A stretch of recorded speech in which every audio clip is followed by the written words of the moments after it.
자, 우리 이제 2018년 모의고사 문제풀이가 시작이 됐고요. 제가 문제를 먼저 나눠드렸어요. 여러분들 시간 맞춰서 풀었을 거고, 온라인으로 수업을 듣는 학생들, 수강생들도 마찬가지로 이 모의고사 문제는 실제 내가 시험 연습이에요. 그래서 내가 이 모의고사를 통해서 몰랐던 거 알아가는 그게 아니라 시험장에 내가 들어갔을 때 어떻게 문제를 빨리 풀고 얼마나 정확하게 풀지에 대한 연습 플러스 공부라는 거예요. 마무리 정리. 그러니까 항상 문제를 먼저 받아서 문제를 5분 동안 저는 이제 항상 5분 정도를 말씀을 드리는데 그래도 맥시멈 7분 안에 이 문제를 다 푼다라는 거를 생각을 하고 항상 초를 재서 분을 재서 그 시간 안에 문제 푸는 연습 그리고 정확하게 문제 푸는 연습. 그래서 보면은 쉬운 문제도 되게 많이 나와요. 그것도 연습이고요. 어려운 문제가 있을 수도 있지만 쉬운 문제도 많이 풀어보는 게 좋아요. 우리 이제 합격생들이 이제 와서 가끔 얘기할 때 처음에 제가 문제를 좀 쉽게 냈을 때가 있었는데 그것도 도움이 되게 많이 됐대요. 왜냐하면 쉬운 문제를 자꾸 많이 풀어보다 보니까 시험장 딱 갔더니 다 이거 너무 가볍고 쉬운 문제인 거예요. 그래서 자기가 문제를 빠르게 풀어가는데 도움이 되게 많이 됐다라는 얘기를 하더라고요. 그래서 제가 모의고사 할 때는 어려운 문제도 좀 넣지만 쉬운 문제도 넣고 그 쉬운 문제라는 건 결국 뭐냐면 매년 출제되는 것들, 자주 출제되는 것들, 이런 것들을 자주 풀어보는 게 중요하다라는 걸 한 번 더 설명을 드리고, 자, 문제 푸는 연습을 우리 충분히 하고 갈게요. 하루에 제가 가급적 4회 분량을 하려고 해요. 뭐 만약에 좀 늦어지면 3회가 될 수도 있지만 하루에 4회, 그러니까 4시간 동안 1시간에 1회씩은 다 풀고 갈 거예요. 그래서 최대한 좀 많은 문제를 풀어볼 수 있도록 할 겁니다. 자, 1번 문제부터 보시면 여러분 1번 문제는 여러분들 우리 그 학원 모의고사에서 했던 문제예요. 근데 요거 제가 학원 모의고사 해서 좀 새롭게 또는 어렵게 출제했던 문제들 조금씩 갖고 와서 같이 넣어서 풀 거예요. 왜냐하면 의아한데 수업을 못 들은 내용들이 좀 있을 것 같아서 요 문제가 좀 그랬을 것 같아요. 그쵸? 그게 제 의도였어요. 여러분들 뭐야 이거 약간 이런 마음 들라고 미처 몰랐지? 이거 하려고 했던 내용이었어요. 자, 만성질환에 대한 설명 옳지 않은 것. 만성질환의 이완기간에 절대적 기준이 없으며 미국 보건부에서는 3개월 이상 지속되는 것으로 정의하기도 하지만 1년 이상으로 정의하기도 해요. 그래서 이거 1년 못 봤는데? 그쵸? 그 생각이 들었을 거고요. 근데 만성이라는 것에 대해서 정의하는 곳이 막 다 다르니까. 근데 보통 일반적으로 3개월 이상으로 하는데 1년 이상으로 정의하기도 한다라는 거. 그다음 결핵, 에이즈 같은 만성 감염성 질환도 이완 기간이 3개월 이상이니까 만성 질환 아니에요? 이거 어떻게 생각해요? 이거에 대해서. 왜 아니에요? 만성 질환은요, 원인이 불분명한 거예요. 그래서 명확한 대책이 없어요. 당뇨병, 고혈압, 원인이 뭐예요? 하나의 원인이 아니라 굉장히 다양한 것들이 영향을 미치고 완치가 돼요, 안 돼요? 완치도 안 돼요. 그거에 대한 명확한 대책이 있는 건 아니에요. 그냥 그거 상황에 대한 대책이죠. 근데 이런 결핵, 에이즈 같이 만성 감염성, B형 간염이나 이런 것들도 질병 자체는 만성이기 때문에 3개월 이상 지속이 돼요. 그래서 만성 감염성 질환이라고 하지 만성 질환이라고 일반적으로 표현하진 않아요. 보건학적 대처 방법, 보건학적으로 이 질병에 대해서 어떻게 대처해야 되는지 그 방법이 굉장히 뚜렷하게 있죠. 그래서 그 일반적인 만성질환이랑은 굉장히 다르다란 말이에요. 얘는 그 바이러스, 그 균에 대한 치료를 해야 되는 거지 다른 대책이 필요하진 않은 그러한 질병들이죠. 그래서 얘네들은 만성질환으로 포함시키지 않아요. 그러니까 우리가 말하는 만성질환은 성인병, 흔히 말하는 성인병, 생활습관병, 요런 것들, 만성 퇴행성 질환, 그래서 생활 습관이 영향을 미치고 주로 성인이 될수록 질병 이완율이 많아지고 이러한 것들을 만성 질환이라고 하지 이런 감염성 질환을 만성 질환으로 분류하진 않아요. 다음에 3번 보시면은 임신성 고혈압, 임신성 당뇨, 이런 임신과 관련된 질환들, 고혈압, 만성질환 대표적이고 당뇨병, 만성질환 대표적이죠. 만성질환과 특성이 굉장히 유사해요. 그리고 근데 그 대상 자체가 임산부, 신생아 이렇게 제한되어 있는 이런 경우에는요. 만성질환으로 또 포함시키지 않아요. 그래서 이런 것들도 포함하지 않는다라는 거 추가로 개념 정리하시면 좋을 것 같고, 만성질환의 발생 가능성 여러 가지 요인들이 복합적인 작용으로 인해서 커지기 때문에 각 요인들에 대한 노출 감소시키는 1차 예방 역할이 가장 근본적이다. 일반적으로 알고 있는 만성질환에 대한 설명. 그래서 아닌 게 2번이 되는 거예요. 해소됐나요? 이 문제에 대해서는. 자, 다음에 2번 문제 보실게요. 새우에 의한 수은 중독의 가능성을 평가하기 위해서 새우 속에 있는 수은 농도를 측정한 다음에 국민들을 대상으로 새우를 먹는 빈도를 조사했대요. 자, 그러면 위해성 평가에서 어느 과정에 해당돼요? 이거는 노출 평가가 되겠죠? 자, 우리 위해성 평가 어떻게 이루어져요? 제일 처음에 뭘 해야 돼요? 건강 위해성 평가할 때 제일 처음 뭐 해요?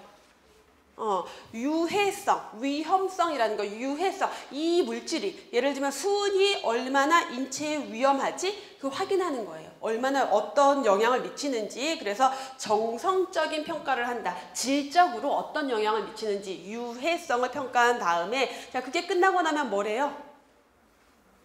용량 반응 평가. 그래서 그래, 수은이 위험하긴 하네. 그러면 이게 얼만큼의 용량일 때 어떤 영향을 미치지? 얼만큼 몸에 쌓였을 때 영향을 미치지? 그런 정량평가, 정량적인 평가, 얼만큼의 양에 어떤 영향을 미치는지를 평가하게 된다. 자, 그리고 또 하나 해야 될 게 노출평가. 그러면 수은이 이만큼의 용량에서 이렇게 영향을 미치는 위험한 인자인데 우리나라 국민들이 얼마나 수은에 노출되고 있지? 그럼 수은이 주로 일반적으로 공업성, 어떤 산업 중독이 아닌 이상 어떻게 우리 몸에 들어올까? 주로 바다에 있는 해산물들, 어패류들이 수은 농도가 높다. 그러면 그 어패류로 인해서 사람들이 얼마나 먹게 되는지, 섭취하게 되는지 그걸 평가하기 위해서 수은에 있는 농도, 그다음에 새우에 있는 수은의 농도, 그리고 사람들의 섭취량을 가지고 평가를 하게 되겠죠. 그래서 노출 평가에 대한 거고, 자, 노출 평가까지 다 끝났어요. 그럼 뭐 해야 돼요?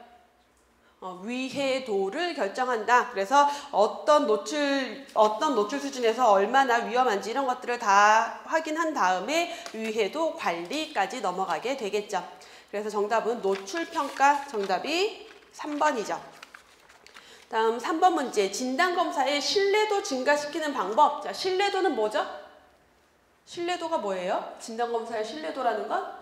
얼마나 일관된 값을 나타내느냐, 얼마나 계속해서 똑같은 값이 나오느냐, 잴 때마다 똑같은. 자, 그럼 요 신뢰도랑 우리가 비교해서 보는 게 타당도가 있었죠? 타당도는 뭐예요? 얼마나 정확한 값을 측정해내느냐였죠. 그럼 신뢰도를 증가시키는 방법, 민감도와 특이도를 높인다. 어때요? 민감도와 특이도가 높아지면 타당도, 그쵸? 정확도가 높아지게 되는 거고, 표본수를 줄인다. 어때요? 표본수를 줄여서는 신뢰도를 높일 수가 없겠죠. 그래서 이 진단검사의 신뢰도를 좀 더 확인하기 위해서는 표본수를 좀 더 많이 해서 얼마나 증가시키는 게 좀 더 유리할 수가 있고요. 줄이는 거는 신뢰도를 증가시키는 방법으로 적절하지가 않겠고, 검사 시기 조건을 표준화한다.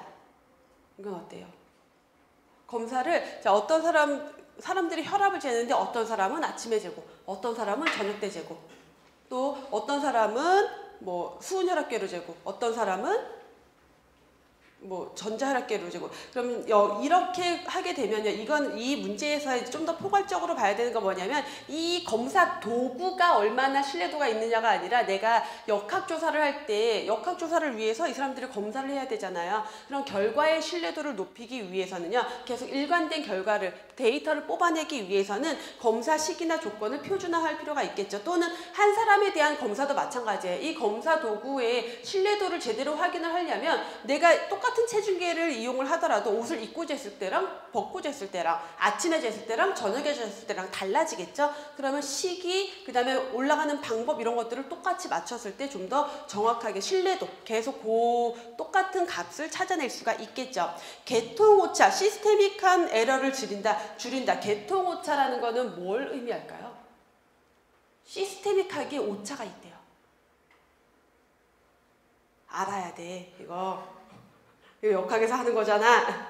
계통오차가 뭐예요? 계통오차, 시스테믹하게 에러가 있다라는 거는 뭔가 틀어졌다는 거예요. 바이어스가 있다라는 거예요. 바이어스가 있으면요, 어떤 오류가 있는 거예요. 그래서 아무리 정확하게 재려고 해도 계속 똑같은 오류가 계속 생기게 되는 거죠. 시스테믹한 에러. 그러니까 만약에 시스테믹한 에러가 있다라면요, 신뢰도는 높아요. 그래도 신뢰도에 별로 영향을 미치지 않아요. 뭐냐면 체중계의 0점이 한 0.5kg 이렇게 내려가 있어요. 그럼 내가 jes을 때 뭐 예를 들어 50kg가 나왔어. 또 쟀어? 또 50kg가 나왔어. 또 쟀어? 또 50kg가 나왔어. 계속 마이너스 0.5가 빠지는 거예요. 계속.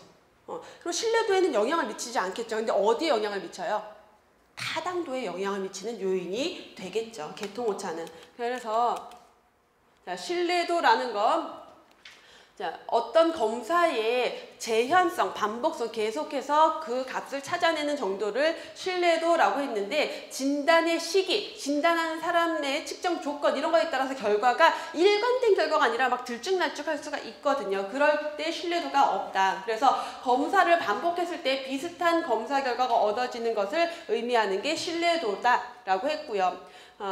그 체계오차, 시스테믹한 에러, 체계오차 또는 계통오차 다 같은 표현이에요. 체계오차, 계통오차, 시스테믹 에러 이 있는 경우에 신뢰도는 높을 수가 있어요. 왜냐하면 계속 똑같은 에러이기 때문에 계속 똑같은 에러로 똑같은 오차가 발생이 되는 거예요. 하지만 무작위 오차가 있는 경우에는 신뢰도가 낮아진다. 랜덤하게 이랬다 저랬다 하는 오차가 있다라면 신뢰도가 당연히 떨어지겠죠. 왜? 결과도 이랬다 저랬다 영향을 미치게 되니까. 그래서 이러한 무작위 오차를 줄이면 신뢰도를 높일 수가 있게 된다. 그럼 무작위 오차, 이랬다 저랬다 하는 것을 줄이기 위한 방법은 측정 방법을 표준화시키고 관찰자를 좀 더 훈련시키고 그다음에 기기를 정교화하고 기구를 자동화하거나 측정을 여러 번 측정해서 그 중앙값을 찾아내거나 이런 식으로 해서 신뢰도를 높일 수 있겠죠. 그래서 신뢰도를 높이기 위한 방법들이에요. 이 내용들이. 그래서 타당도와 신뢰도를 구분할 수 있어야 되겠고 정답은 3번이죠. 다음 4번 문제 이어서 볼게요. 인과관계가 있다고 결론을 내릴 때 필요한 조건이 아닌 거. 자, 아닌 거래요. 시간적 선후관계가 성립되어야 한다. 반드시 필요한 거. 전제 조건. 바이어스가 없어야 한다. 내가 연구 결과가 A가 B의 원인이야 라는 결과가 나왔는데 바이어스가 있었어요. 선택 편견이 있었어요. 또는 정보 편견이 있었어요. 그게 굉장히 컸어요. 그러면 문제가 인과관계가 틀린 내용이 되겠죠. 그러니까 바이어스가 최대한 없어야 돼요. 바이어스를 줄이기 위한 여러 가지 대책이 필요하겠죠. 통계학적 관련성이 있어야 된다. 통계적으로 통계를 돌려봤더니 A랑 B랑 굉장히 관련성이 높다라고 나와야 돼요. 그래서 통계학적 관련성도 있어야 되겠고 비교 위험도가 반드시 1보다 커야 된다. 어때요? 비교 위험도가 1보다 아주 크거나 또 1보다 작으면 뭐예요? 예방 효과가 있다. 그래서 반드시 커야 되는 건 아니죠. 만약에 1이다라면은 두 개와 관계가 없다라는 의미가 되는 거고 그래서 반드시 커야 하는 건 아니죠. 1보다 작은 경우에는 또 그 반대의 의미, 인과관계 A가 B라는 질병을 예방하는 효과가 있다라고 보면 되겠죠. 여러분들이 이거 브래드포드 힐의 인과관계 판단 기준을 적용해서 보다 보면은 통계학적 관련성 이거 그 인과관계 판단 기준에 없었는데 거기에 없었다 하더라도 우선 통계적으로 검증을 해봤을 때 A랑 B랑 뭔가 관련이 있다라는 결과가 나와야지 관련성이 있어야지 그 관련성이 인과관계가 있는지 없는지에 또 보게 되는데 애초에 통계적 관련성이 없다? 그러면 A랑 B랑 관련이 아예 없다라는 거예요. 그럼 인과관계로도 갈 수가 없는 거죠. 그래서 인과관계에 대해서 좀 봤고요. 인과관계, 브래드포드 힐이 제시한 인과관계 판단 기준이라고 하면은 9가지는 이미 여러분들 머릿속에 딱 박혀 있어야 되는 내용들이죠. 그래서 이 중에서 맞는 것, 틀린 것 찾아라. 시간적 선후관계의 기본 전제가 되는 것, 그 밖에 연관성의 강도하면 뭐였어요? 보통 비교 위험도로 우리가 많이 표현하는 거 담배를 핀 사람이 피지 않은 사람보다 폐암 발생률이 몇 배 높더라. 연관성의 일관성은 그 연관성이 일관되게 보여지고 있다. 어떻게 해서 어떤 예를 들 수가 있어요? 예를 들어 우리나라에서 연구를 했든 미국에서 연구를 했든 2000년에 연구를 했던 2010년에 연구를 했던 비슷한 결과, 일관된 결과가 보여야 된다. 특이성은 뭐예요? 하나의 어떤 원인이 하나의 질병과는 어떤 질병과는 관련이 있는데 다른 질병과 관련이 없어요. 이 질병이 이 요인과는 관련이 있는데 다른 요인과 관련이 없어요. 그럴 경우에 특이성이 있다. 그러다 보니까 만성질환 같은 경우는 요게 거의 없죠.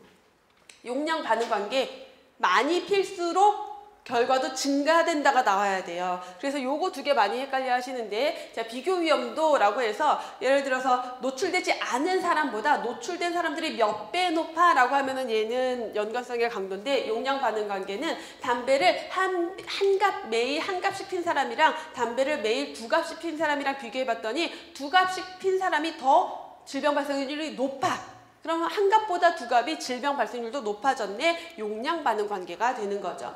생물학적 설명 가능성. 그럼 어떤 생물학적 변화로 인해서 어떤 인자가 어떤 영향을 미쳐서 질병을 유발시키는지, 기존 학설과의 일치, 기존에 쭉 담배는 폐암의 원인이야 라고 했는데 그것과 일치하지 않는 결과로 나왔을 때는 다시 한번 의심해보는 경향들이 생기겠죠. 실험적 입증. 그래서 어떤 동물 실험이나 또는 동물 실험을 통해서도 할 수 있고, 어떤 노출 요인을 제거했을 때 그게 없어지는지, 이런 것들. 그러니까 실험적 입증이라는 건 조작이라는 게 들어가야 돼. 인위적으로 노출을 시키거나 인위적으로 노출된 요인을 제거를 시키거나 이런 식의 조작이 들어가는 경우, 기존의 다른 인과관계와의 유사성, 비슷한 바이러스인데 그 다른 다른 바이러스가 일으킨 질병이랑 이 바이러스가 비슷한 질병을 일으키네. 그럴 때 그럼 얘가 원인인 것 같아 라고 또 추정할 수가 있겠죠.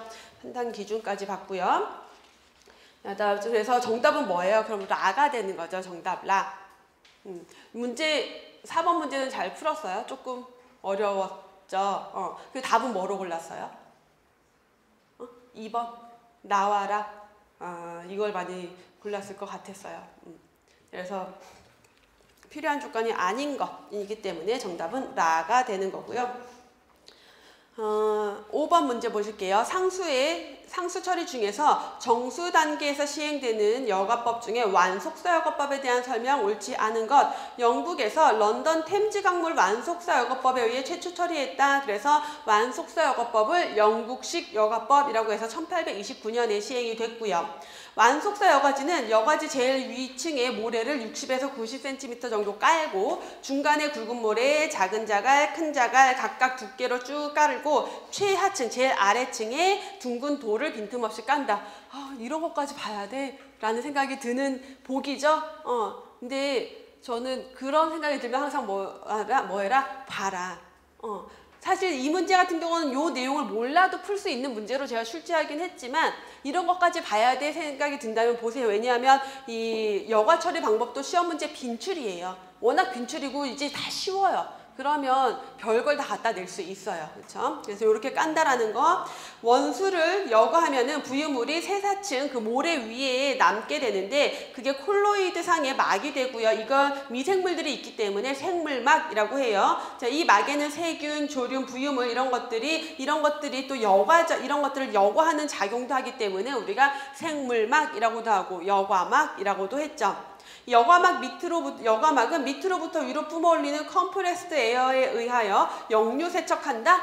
영유 세척은 급속사 여과법. 그럼 완속사 여과법은 사면 대치죠. 정답은 4번. 그래서 사실 보기가 그러니까 보긴 봤지만 내가 미처 공부하지 않은 내용이 있어도 문제 푸는 데는 어려움이 없어요. 그래서 이렇게 나올 수도 있지만 작정하고 내면 사실 제가 여러분들 이거는 틀려라 라고 할 때는 그런 거 낼 수 있어요. 이런 거 조절해서. 그래서 좀 더 이번에 한 번씩 보고 넘어가시고.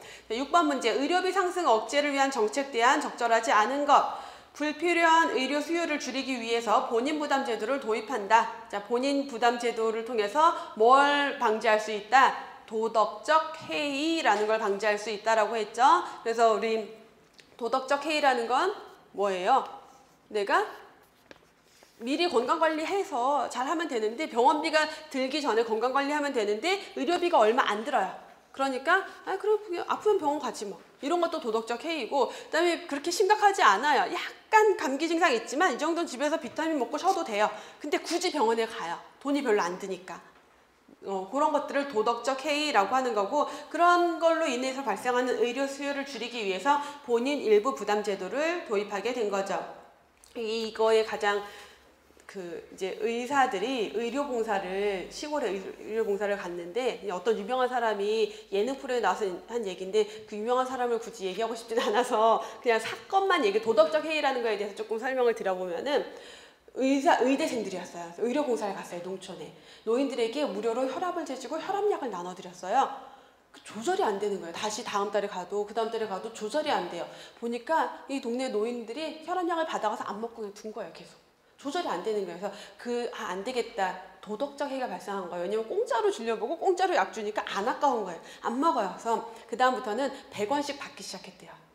그랬더니 100원을 냈잖아, 내 돈. 약을 꼭 내가 내 돈 주고 산 거기 때문에 그 약을 꼭꼭 챙겨 먹게 되는 거예요. 조절률이 확실히 높아졌어요. 이게 본인 일부 부담에 의한 도덕적 해이를 줄이는 방법이에요. 그래서 그 1번 보기는 맞겠고, 2번에 의사 공급 부족으로 인해서 인건비가 상승되기 때문에 그걸 억제하기 위해서 의사 인력을 증가시킨대요. 자, 의사 인력 보건의료 서비스의 특징 중에서 어떤 특징이 가장 대표적인 게 있었죠? 보건의료 서비스의 사회경제적 특징 중에서 정보의 비대칭, 소비자의 무지라는 특징이 있었어요. 자, 그 소비자는 모르기 때문에 의사 공급량이 늘어나면 어떤 문제가 발생한다? 공급에 의한 유의 수요가 발생한다. 그래서 의사 인력을 막 늘려버리면 의사가 너무 많아. 그럼 어쨌든 보통 우리가 공급이 많아지면은 필요한 만큼만 사기 때문에 내가 판단해서 사니까 그게 가격 경쟁이 떨어지거나 뭐 이런 게 발생할 수 있겠는데, 보건의료 서비스는 내가 몰라도 의사가 처방하면 검사하고 입원하고 그러다 보니까 공급에 의한 유의 수요가 발생하게 되죠. 그래서 의사 인력을 증가시키는 것은 적절한 방법으로 볼 수가 없어요. 고가 장비 도입 억제를 위해 심의위원회를 운영한다. 고가 장비가 무분별하게 도입되면은 그거에 대한 어떤 원가를 뽑아야 되니까 또 의사 유의 수요가 발생하게 되겠고, 진료비 지불 방법을 행위별 수가제에서 포괄수가제 또는 선불제, 이런 거 선불제라는 건 인두제 같은 거 생각하시면 돼요. 미리 돈 주고 이거에서 네가 의료비 쓰고 남는 거 너 돈 해. 그럼 의사 입장에서는 예방 활동을 열심히 하게 되는 그러한 방법인 거죠. 그래서 적절하고요. 그럼 적절하지 않은 것 2번. 자, 7번 문제. 뭐 이런 문제를 내고 그래 라는 생각이 들죠? 왜냐면 우리가 중요하게 별로 안 봤던 것, 그래서 낸 거예요. 그래서 나 할 수 있어 이런 거 출제된 적 있어요.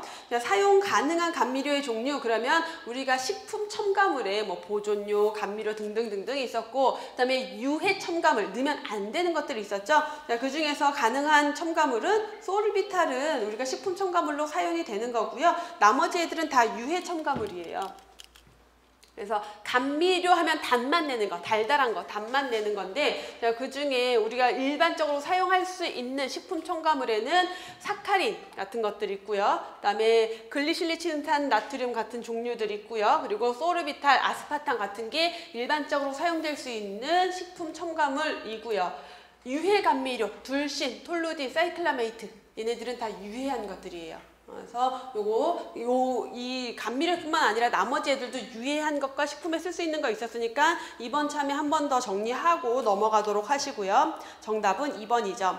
8번에 인구 성장과 관련돼서 국가의 공업화 정도에 따라 1단계는 공업화되지 못한 고도의 성장, 고도 성장의 잠재력이 큰 나라. 여기에서 말하는 고도 성장이라는 건 경제 성장이 아니라 인구 성장의 잠재력이 크다라는 거예요. 2단계는 공업화는 되었지만 과도기적으로 증가하는 단계다. 인구가 증가하는 단계다. 3단계 인구가 감소하는 단계. 이렇게 나눈 사람이 누구예요? 노테슈테인이라는 학자였죠. 그래서 노테슈테인과 톰슨의 인구 변천 단계를 설명하고 있는 거죠. 정답은 1번이고요. 블레이커는 몇 단계로 제시했어요? 5단계로 CP 블레이커 제시했고요. 정답은 그래서 1번이죠. 어떻게 제시했냐? 노테슈타인과 톰슨 같은 경우는 잠재적 성장 단계 다산다사형 아직 안 증가하고 있어요. 증가할 잠재력을 가지고 있어. 앞으로 증가할 게 예견되는 거죠. 왜냐하면 많이 태어나지만 그만큼 많이 사망하니까. 그러다 과도기적 성장 단계 다산소사, 사망률은 줄어들고 출생률은 계속 높은 상태. 그러니까 인구가 증가하는 단계, 그다음에 인구 감소 단계는 인구 성장이 이제 끝난 거죠. 감소기로 접어드는 3단계로 했는데, 자, 이걸 구분할 때 공업화 정도에 따라 구분을 했었던 거예요. 자, 근데 이거 가지고는 아니야, 그거 가지고 설명이 안 돼, 부족해 라고 제시한 게 블레이커가 제시한 5단계 고위 정지기, 초기 확장기, 후기 확장기, 저위 정지기, 감퇴기. 그래서 블레이커랑 노테슈타인과 톰슨의 이론들 섞어서 문제로 간간히 출제되는 내용이죠. 마찬가지로 첫 번째 단계 고위정지기는 높은 데 머물러 있다. 정지기예요. 증가하는 거 아니고 고위정지기 출생률, 사망률 다 높아서 인구가 정지해 있지만 앞으로 증가할 잠재력을 가지고 있다가 초기 확장기 급격하게 증가하는 단계 그러다 후기 확장기 인구 성장이 둔화되기 시작하다가 정지가 돼요. 성장이 더 이상 하지 않고 인구 증가가 정지됐다가 그 다음에 인구가 감소되는 방향으로 흘러가게 된다라는 거죠. 자, 다음에 9번 문제 여러분 조금 9번 아니다. 미안해요. 맞지? 8번 문제. 그래서 정답은 1번이고요. 9번 문제 넘어가면은 병상회전율에 대해서 묻고 있는데 병상회전율이라고 하면은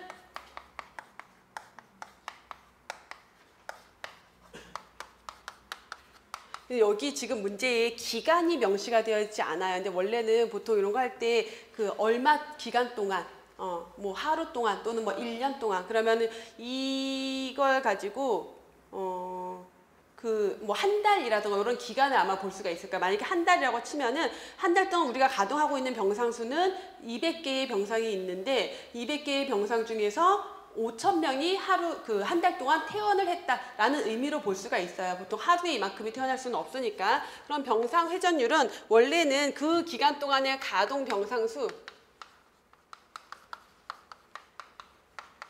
그 기간 동안의 가동 병상 수분의 그 기간, 해당 기간 동안의 총 퇴원한 환자 수 퇴원 환자 수가 되는 거죠. 가동 병상 수분의 퇴원 환자 수. 그러면 200명이라는 어차피 가동 병상 수는 근데 한 달이든 뭐 하루든 정해져 있어요. 200개라는 병상이 있을 거고 그 200개의 병상에 한 달 동안 몇 명이 퇴원했느냐? 5,000명이 퇴원 환자가 있었다라고 한다면은 얘를 계산하면은 25라는 병상 회전율이 나오는 거예요. 그래서 이렇게 계산이 되는 거고 병상 이용률이라고 하면요. 병상 이용률은 요거랑 조금 이 안에서 만약에 병상 이용률을 본다면 여기에서는 병상 이용률을 볼 수가 없죠. 왜냐하면 입원해 있는 환자가 있어야 돼요. 병상 이용률은. 그래서 병상 이용률은 병상 수 분의 입원해 있는 환자 수, 재원 환자 수라고 하죠. 입원해 있는 환자 수 곱하기 100 해서 병상 100개에 몇 명의 환자가 채워져 있지라고 보는 개념이 돼요. 그래서 9번은 정답은 25가 되는 거죠. 25가. 그래서 정답이 2번이에요.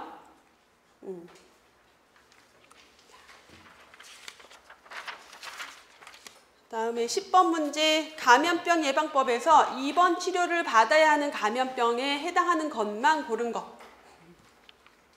이거는 우리 교재에서도 시험 문제로 나온 적도 있고요. 그다음에 교재에서도 이 내용들 하나 이렇게 보충을 해서 다 들어가 있는 내용들인데 감염병 예방법에서 정하고 있죠. 입원 치료를 받아야 돼. 이 감염병들은 입원 치료를 받아야 돼 라고 명시하고 있는 거. 자, 얘를 굳이 별도로 나눠드리지 않는 이유는 여러분들 교재에 이거 다 있는 내용이에요. 처음 보는 거 아니고. 그래서 감염병에 대해서 있는데 보시면 우선 1군은 다 들어가요.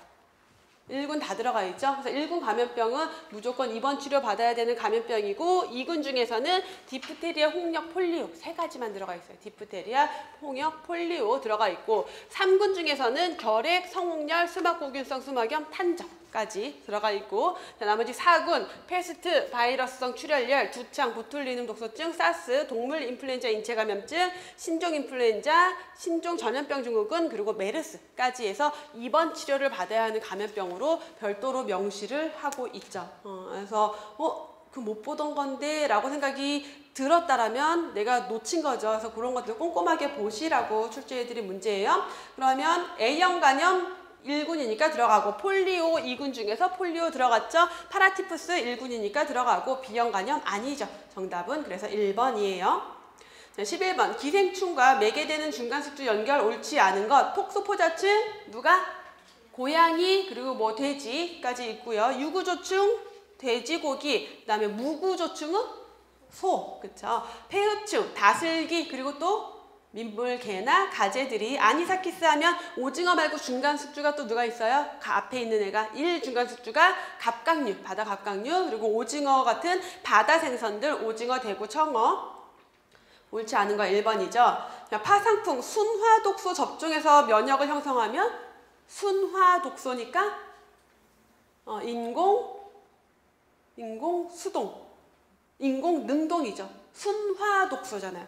그러니까 우리가 항상 헷갈리는, 이거 헷갈리면 안 돼요. 순화 독소는 뭐예요? 독소를 순화시킨 거, 약하게 만들어준 거. 항독소는 뭐예요? 그 독소를 죽일 수 있는 항체. 그러면 순화 독소를 접종했다, 인공 능동 면역. 항독소를 접종했다, 얘는 뭐예요? 인공 피독 면역이죠. 그래서 그 인공 피독 면역은 항독소, 이미 어떤 파상풍균에 노출된 사람에게 항독소를 주입을 해서 틀렸어? 아이고. 자, 이런 거는 여러분들 뭐야? 실수로 틀리는 거죠. 그래서 다 뻔히 하는 건데 실수, 그 실수를 줄여야 된다라는 거 다시 한번 강조드리고, 그래서 그 항독소는 이미 균에 노출이 됐을 때 그걸 통해서 면역 능력을 주는 거죠. 정답은 2번이고요. 순화독소, 항독소 많이 그 순간 아차해요. 그래서 뭐 영어로 나와도 톡소이드라고 하면 뭐예요? 톡소이드. 톡소이드가 순화독소, 안티톡신. 항독소, 독소에 대한 안티, 항독소. 그래서 안티톡신, 항독소, 톡소이드, 순화독소까지 연결해서 생각하시고, 자 13번 식중독에 대한 설명. 옳은 것, 세균이 분비하는 독소에 의한 것이냐, 세균의 포자에 의한 것이냐에 따라 독소형, 감염형으로 분류한다. 이거 어때요? 문제가 마음에 안 들어? 표정이 문제 마음에 안 들어? 자, 이거 어때요? 세균이 분비한 독소에 의한 거는 독소형 감염병. 포자? 어때요? 감염형은 뭐예요? 감염형 식중독은 세균 자체로 인한 거. 세균 포자는 뭐예요, 그러면? 모든 세균이 포자를 만드는 건 아니에요. 포자 형성 균들이 있죠. 그건 뭐예요? 포자 씨앗, 그 세균의 씨앗. 뭔가 살기 환경이 안 좋아? 그럼 얘가 진짜 포자 형태로 냉동인간처럼 이렇게 있다가 환경이 좋아졌을 때 다시 살아나는 그런 애들이란 말이에요. 포자가 아니라 세균 자체에 의해서 감염이 되는 거죠.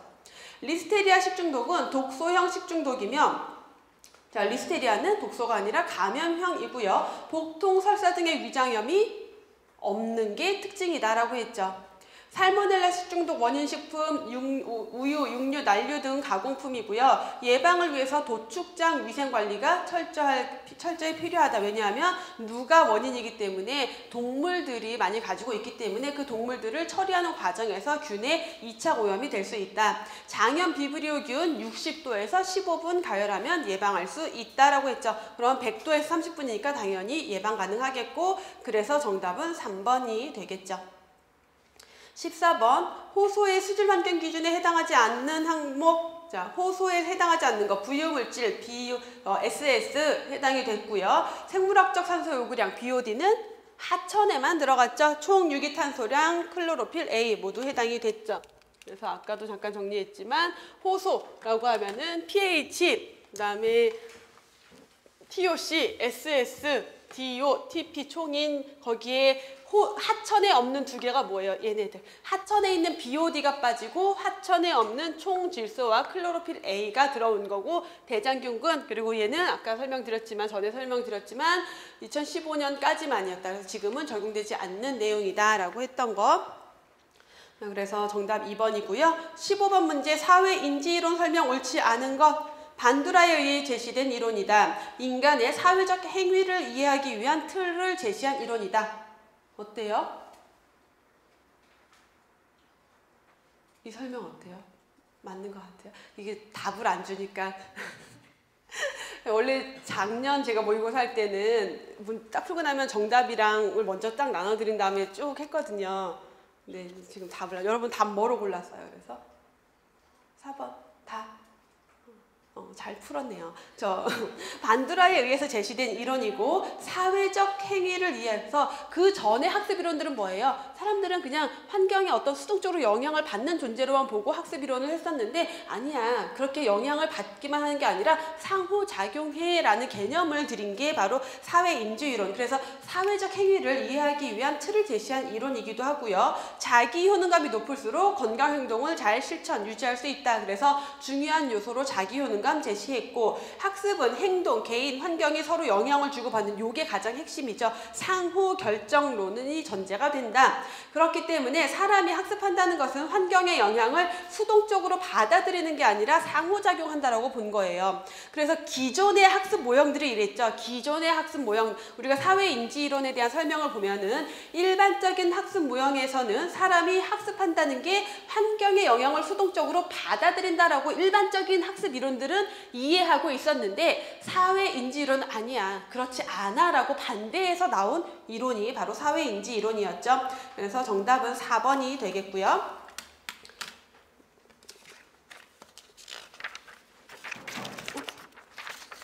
16번 아주 좋은 문제, 쉬운 문제. 레벨과 클락의 자연사 단계와 예방활동, 신생아 대상으로 페놀 케톤 요증과 같은 선천성 대사 이상이나 선천성 갑상선 기능 저하증을 찾아내서 조기에 적절한 치료를 함으로써 장애를 방지한다. 그럼 얘는 어느 시기예요? 이걸 조기에 발견하겠다라는 거는 불현성 감염기, 인간의 질병의 자연사 5단계 중에서 불현성 감염기에 조기 검진, 조기 발견, 조기 치료를 통해서 예방하겠다, 질병을 예방하겠다라는 차원이기 때문에 정답이 3번이 가장 적절하겠죠.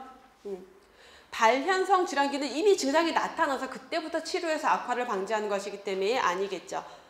정답 3번이고요. 17번 암기되어 있어야 될 내용 중에 하나, 양질의 의료 서비스 구성 요소 연결이에요. 자, 포괄적 서비스 어디로 들어갈까요? 접근성에 들어가야 되겠죠. 전문적인 자격은 질적 적정성. 자, 질적 적정성에서 개인적 수용성 어때요? 개인적 수용성 질에 맞겠고요. 서비스의 조정은 서비스를 잘 조정해서 의료기관의 유기적인 연계가 이루어지도록 한다. 뭐예요? 지속성에 들어가야 되겠죠. 경제적 합리성, 효율성에 맞겠고요. 개인 중심의 진료는 어디 들어갔어요?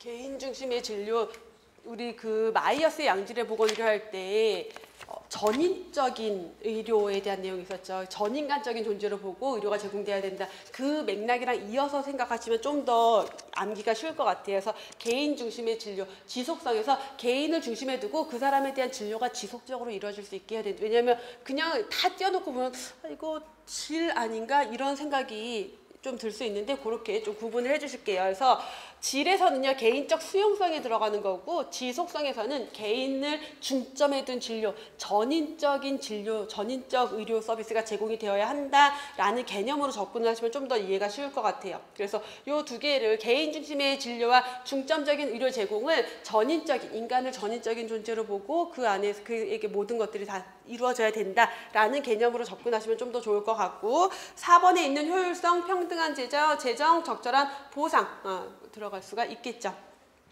그래서 정답은 4번이고요.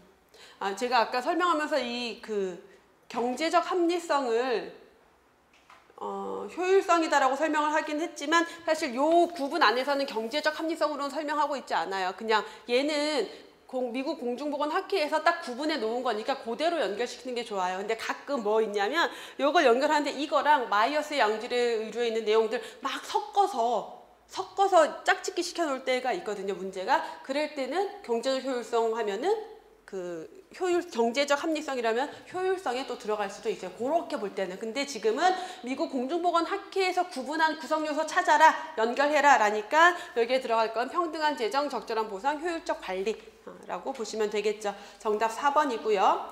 자, 18번 문제. 정수장 수질검사로 매일 1회 이상 검사해야 하는 항목 아닌 거 뭐예요? 맞는 거, 해당하는 거?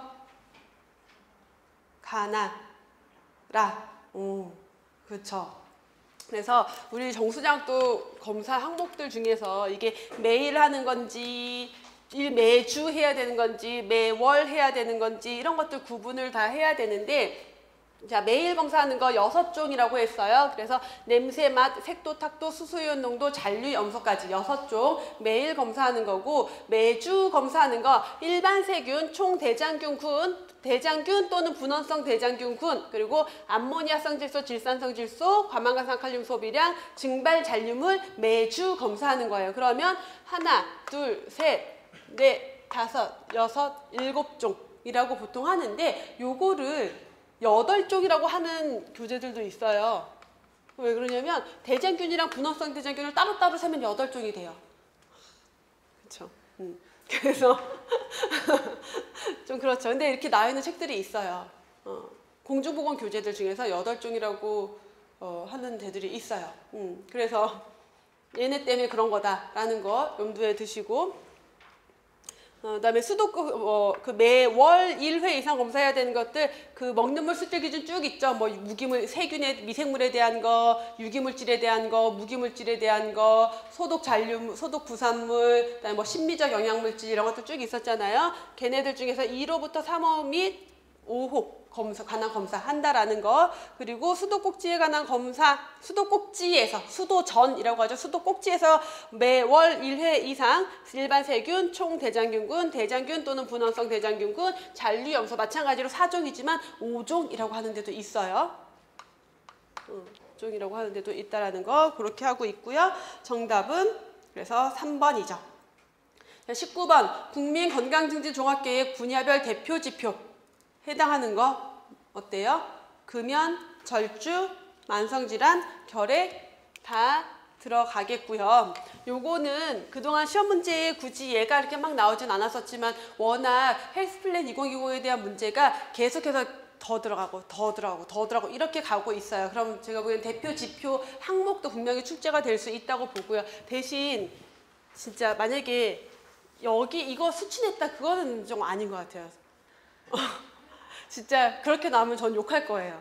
이것까지 우리가 외워야 되나? 이건 좀 아닌 것 같아요. 근데 이 정도는 알고 있어야 될 것 같아요, 이제는. 왜냐면 계속 문제가 점점 더 들어가고 있거든요. 그럼 우선 16가지 항목을 대표 지표를 제시를 했는데, 금연, 절주, 신체활동, 영양, 그래서 건강생활 실천 확산에 대한 4가지 기본 들어가고, 암, 건강검진, 만성질환, 이거 다 뭐예요? 만성 퇴행성 질환과 발병 위험 요인 관리에 들어가 있던 내용들이죠. 거기에 비만, 정신, 구강까지. 그다음 예방접종, 결핵, 이거 뭐예요? 감염병에 대해서, 그다음에 안전 환경에 대해서 손상 예방 들어가 있고, 얘는 뭐 인구 집단 건강 관리. 근데 그 중에서 예방접종 같은 경우는 2015년에 중간 평가를 했는데 이미 목표 달성해서 지표에서 삭제가 됐어요. 목표를 이미 달성했기 때문에. 그 다음에 좀 더 보면은 저는 그래서 금연을 대표 지표로서 금연을 확인하기 위해서 어떤 내용을 사용한지, 금연이라는 과제를 확인하기 위해서 어떤 지표를 사용하고 있는지를 볼 필요도 있다고 판단해요. 아직 문제로 나온 적은 없지만 충분히 나올 수 있다고 생각이 돼요. 제가 모의고사 중에 한 번은 낼 거예요.